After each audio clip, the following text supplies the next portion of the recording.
এ ঘন ঘোর আধারে ভোর, তুই যে মা আলোর দিশা। জয় জয় রানী মা, জয় জয় মা রানী মা। এ ঘন ঘোর আধারে ভোর, তুই যে মা এখানেই মা প্রতিষ্ঠিত হবেন। তারপর শুরু হলো মাটি পরিষ্কার, গাছ কাটা ও ঘাট বাঁধার কাজ। গঙ্গার অন্য পারের মৃৎশিল্পী প্রতিমা তৈরি শেষ করলেন। প্রতিমা আনার দিন ঠিক হলো, নৌকো সাজানো হলো। নরেন মাঝি বললেন, শুধু মা কালী নয় গো বাবু, এমন মূর্তি তো আমি জীবনে কোনোদিন দেখিনি গো, যেন চোখে আগুন। নৌকা তখন মাঝ নদীতে। হঠাৎ ঘন মেঘ, বাতাস দাপিয়ে ওঠে, নৌকা দুলে ওঠে ভয়ঙ্কর ভাবে। প্রতিমার কাপড় বাতাসে উড়তে থাকে, আকাশে বিদ্যুৎ চমকায়। ওম হ্রিং কালিকায় নমঃ। কাল রাত্রি কৃপা করো।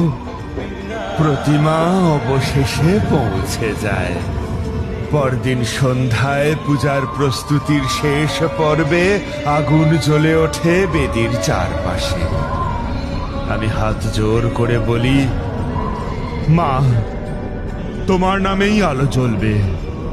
তুমি এসো, ভয়কে সরাও। ঠিক তখনই হাওয়া থেমে যায়, আর বেদির ওপরে ছোট্ট একটা প্রদীপ নিজে থেকেই জ্বলে ওঠে। সবাই সবাই থমকে যায়। এই আলো তো কেউ জ্বালায়নি। জ্বালিয়েছেন তিনি, তিনি এসেছেন। আমি একা বসে আছি পুরনো বেদির সামনে, যেখানে প্রতিমা স্থাপনের প্রস্তুতি প্রায় শেষ। বাতাসে ধূপের গন্ধ, আর শোনা যাচ্ছে নূপুরের শব্দ। আমি চোখ খুলে সামনে তাকালাম। চাঁদের আলোহীন রাতেও এক ধূসর আলোয় দেখা গেল একজন বধূ। লাল পাড়, সাদা শাড়ি, ভিজে চুল, কপালে টাটকা সিঁদুর। চোখ দুটো শূন্য, অথচ দহনময়। আস্তে আস্তে তিনি আমার সামনে এসে দাঁড়ালেন।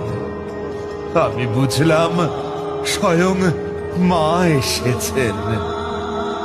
মা, তুমি এসেছো মা? তারানাথ, তোকে এখানে নিয়ে আসার আমার একটাই মাত্র কারণ।